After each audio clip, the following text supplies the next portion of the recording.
people of the internet. As I was scrolling, of course, I came across a video from Jordan Peterson. Shout out to Jordan Peterson. Looks like he's in dialogue with Matt Walsh. Shout out to Matt Walsh. I'm an admirer of the work of both of these gentlemen. Jordan Peterson, it looks like from Jordan Peterson Clips on his YouTube channel, he has a video entitled The Cost of Casual Relationships. The Cost of Casual Relationships. Folks, of course, that I do a lot of, as of late, I've been speaking a lot about, you know, the dating pool, marriage, divorce, things of that nature, the dynamic between men and women. And relationships is pretty much a prominent topic, especially in my demographic, of course, the millennials. Shout out to all the millennials, Gen Zs. You hear dating app fatigue and this and that, the other. You hear piss in the dating pool and this, that, and the other. So I see this title jumps out to me and it strikes my interest, folks. I want to hear Dr. Peterson, whose insight I admire, when he speaks of the cost of casual relationships. Let's see what he's talking about in this video, folks. Of course, I encourage you to leave your comments down in the comment section below as well, too. Let's get into it. World, there are two reproductive strategies. You can conceptualize it as a continuum. And there are low investment strategies and high investment strategies. So the low investment strategies characterize animals, many animals, mosquitoes, fish, mosquitoes, let's talk about, or fish. It's sex without commitment and many, many offspring, right? So a mosquito doesn't invest in any of its children. There's the sexual element, fertilization of many eggs, like with fish, up to millions of offspring. Let's say in the case of plants, for example, puffballs, I think, produce billions of spores. Almost all of them die, and just enough survive to propagate the species, right? So it's a low investment, high production strategy. On the other end, you have animals that reproduce slowly and invest a lot in their offspring. And human beings are the most extreme example of that strategy. So we have very few offspring and we actually make a multi-generational investment in them, because it's not only that you're a parent, you're also a grandparent. So anyways, to have a child that flourishes requires an investment that spans decades. Okay, so we're a high investment species. Now, imagine you took the same logic and you looked within human beings and you said, well, there's going to be human beings that tilt more towards a short-term investment strategy, and there's going to be human beings that tilt more towards a long-term investment strategy. So the short-term investors they'd be the hedonists, Matt. They'd be the ones who are pursuing the one-night stands and that believe that love is free and that every form of sexual expression is acceptable and that you should just do your own thing and let it all hang out. And they started to, what would you say, march forward en masse in the 1960s, probably partly because birth control made that a more viable philosophy, practically speaking. Well, let's start with men. You can identify men who have a short-term mating strategy versus men who are high investment. Now, you might ask, well, what are the characterological differences between those men? And this is where it gets fun. The short-term oriented men, are psychopathic, Machiavellian, narcissistic, and sadistic. So isn't that fun? So what that means for women is that if women pursue men who are oriented towards one-night stands, let's say, and casual sex, they end up delivering themselves to the dark tetrad types, the psychopathic, narcissistic, Machiavellian sadists. Let's pause right there real quick. Interesting. Shout out to Dr. Jordan Peterson. Shout out to Matt Walsh. Of course, you see them in dialogue here. The topic of discussion, folks, again, is the cost of casual relationships. So, of course, Dr. Peterson, whose, mindset I admire a lot. You hear it there, folks, that in his opinion, there's short-term investing when it comes to relationships and family building, and there's long-term. Short-term, of course, will fall under the category of your flings, your one-night stands, your hookup culture, your, couple of weeks, couple of months relationships, and then on to the next one. Your long-term investment strategies, of course, for men, of course, just relationships would be trying to build a family, dating for people, 2-3 years at a time, whatever the case is, marriage with the goal of being that. Of course, you fall either into those two categories. He goes on to say that, of course, people that are investing in those short-term relationships, of course, are more likely to be narcissists, sadistic, hedonistic individuals, which I thought was interesting. Do I disagree with that statement? Do I agree or disagree with the idea that people who are more prone to, men and women, right? Let's speak men and women who are more prone to short-term investing strategies when it comes to relationships are of hedonistic lifestyle? I see his angle. I somewhat agree, but not fully. And I'll say this. And I'll say why, right? In our current culture right now, hookup culture, swipe left, right, swipe right culture is what I like to call it. Dating app culture, slide in the DM culture, on to the next one culture. One could argue that type of lifestyle is hedonistic, where you're only focused about short-term pleasure. You're not really thinking about long-term foundations. You're not looking to build anything solid with anybody. It's get what I can out of this person and keep it pushing. Get what I can out of this person, again, physically, financially, whatever the case is, and keep it pushing. Is that good in the long term? And can one argue that that's narcissistic behavior? Yeah, you could argue that. You wouldn't be far off in saying that. Is that hedonistic behavior? Yeah, you could argue and say that. Is everybody who subscribes to that lifestyle a narcissist or a hedonist? I can't confidently say so. Because again, some people just don't agree with the idea of marriage. And I say this all the time. Everybody's not meant to be married. Everybody's not meant to have children. Some people some people can't have children. Some people are not emotionally or mentally or financially stable to be able to get married. I think that, and again, because I'm really trying to think this through as well too, because it's an interesting topic, man. The cost of casual relationships, of course, that's what we're speaking about. The cost of casual relationships.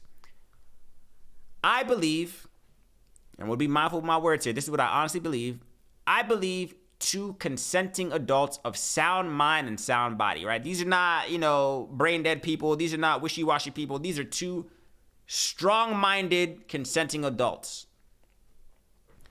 who are sure of themselves. I would even let's add on some, two adults who are sure of themselves, have maybe, have certain philosophies that are counter to the mainstream media, of course. Can two people engage in an exchange, let's just call it an exchange or a relationship or some type of encounter that doesn't have to be hedonistic or narcissistic? Yeah, absolutely. Can two people come together, see that maybe they don't vibe, maybe go out on a few dates, this, that, and the other, see that they don't vibe, whether they go as far as getting physical or not, they don't necessarily have to go physical, but can two people come together off the notion of just a short-term exchange and go about their lives and still be upstanding citizens of society? I believe so. I don't think it's a reach to say so because, again, some people don't want companionship, as hard as it might seem. Now, if we are talking about long-term establishments, again, long-term investments, people getting married, having children, yes, it would be ideal. I think what makes a strong upholding civilization, I would agree that, yes, having long-term establishments, marriages, things of that nature. Again, I always say this as well too. I do believe in the event of having children, if you are entertaining the idea of having children, I do believe children should be raised in a two-parent household with two active parents, mother and father in the household. I do believe that is the solid foundation for having children, right? I do agree with that 100%. But is that a realistic circumstance for everybody on this planet? I don't think so, based off of just things that may or may not even be in our control. I hate making just general statements when it comes to things like this because I do think that there are a lot of gray areas that people fall into, which wouldn't allow me to confidently label somebody as a narcissist or whatever he said as well too because of those decisions. You see what I'm saying? Let's watch a little bit more of this. Let me see if there's any more context as well too. Same thing about women is that women, it's rarer for women to adopt a short-term mating strategy because sex is more costly for women. Obviously, they pay a higher emotional price for short-term pairings. They're more likely to mistake short-term pairings for genuine emotional commitment, and they're much more likely to be psychopathological if they adopt a short-term strategy to mating, independent of that. We see the untrammeled rise of the psychopathic narcissists. And I see that as a clinician, I see that making itself manifest in the hedonistic pride movement continually. It's like, we can have sex with whoever we want, whenever we want, under any conditions whatsoever. It's like, okay, who are you? Oh, well, we're the psychopathic narcissists who never grew up. It's like, oh, those are you. Those are the people marching in the streets for their hedonistic sexual freedom. And we're going to turn the culture over to them, with their short-term, self-oriented, pure emotional gratification view of the world. Pause right there. I agree with him there, man. I agree. Again, I agree. If people are choosing to engage in short-term, one-night stands, these little quick flings off of just, hey, liberation and, yada yada, like I could, my body, my choice, or whatever it is that they say, then yeah, like those people are probably more likely to be, mentally and emotionally just unavailable, or, he's calling them psychopaths, narcissistic psychopaths, which I think is a bit extreme, but I see what he's saying. If your sole notion of having short-term relationships is just so you could be free, oh, I'm just free, I could, whatever the case is, and again, one could argue that you have that right as an individual, but in terms of the cost of the collective as a whole, some people might say, well, I don't care about the collective as a whole, I'm only worried about me, right? I'm only worried about me, so I don't care about this, that, and the other. Then yeah, I do believe that behavior is counterproductive to society as a whole. But again, sticking with the notion that we're talking about two strong-minded, of sound mind and sound body, of solid volition, two adults consenting in hookup culture. Hookup culture in the long term, I would agree, is counterproductive. I do agree that it's counterproductive. It is. I would agree. However, I wouldn't go as far as calling it hedonistic to the point of saying that if these are two people that just don't subscribe to the philosophy of marriage and people who just don't want to have children, are they not to commingle with people of the opposite sex? You see what I'm saying? Like, that's basically what I'm trying to say. Like, I don't want to go and label these people as the degenerates of our society because they don't subscribe to the ideas of marriage and childbearing, because that's me, basically. And now, I'm not out here. I am one, speaking for myself, of course. As I said plenty of times, I'm not necessarily open to the idea. Like, I haven't fully embraced the idea of getting married. I haven't fully embraced the idea of having children. I'm also not out here just casually messing with people out all willy-nilly as well too. So again, I'm assuming, of course, this conversation is, derived around people that are actively dating and this, that, and the other. So though I don't agree with, though I'm on the fence about having marriage, getting married and having children, I'm also not out here just messing with anybody, for my own just safety. Let's just, outside of anything, not being a narcissist or a hedonistic, for my own safety, it's just safer to keep to yourself and be more intentional with people that you choose to be intimate with. That's just my personal opinion. But for those people out there that don't care to, have much caution when they're dealing with people, this, that, the other, whatever the case is, yeah, I would argue that maybe it is a little bit counterproductive to the society as a whole.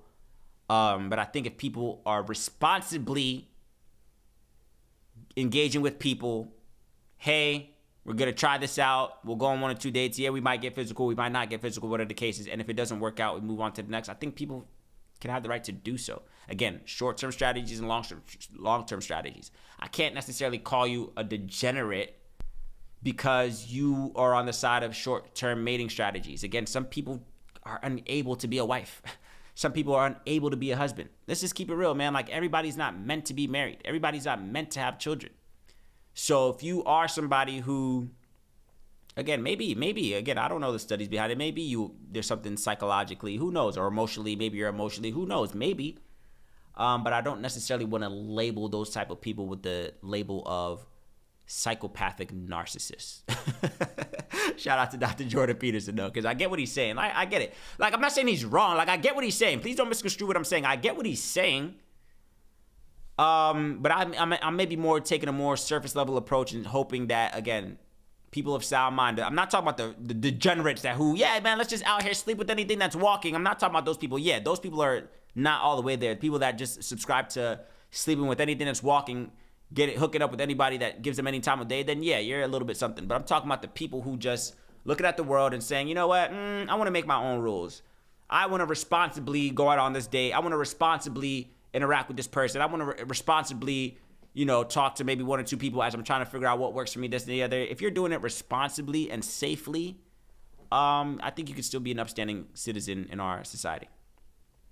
That's just my take, folks. Of course, I want to hear yours down in the comment section below. What do you make of this? The cost of the cost of casual relationships in our current dating culture. Are you somebody that is currently embarking on a short-term investment strategy when it comes to dating, or is it long-term? I want to hear your thoughts down in the comment section below. The likes, the comments, and subscribes are all greatly appreciated. I will catch you on the next one.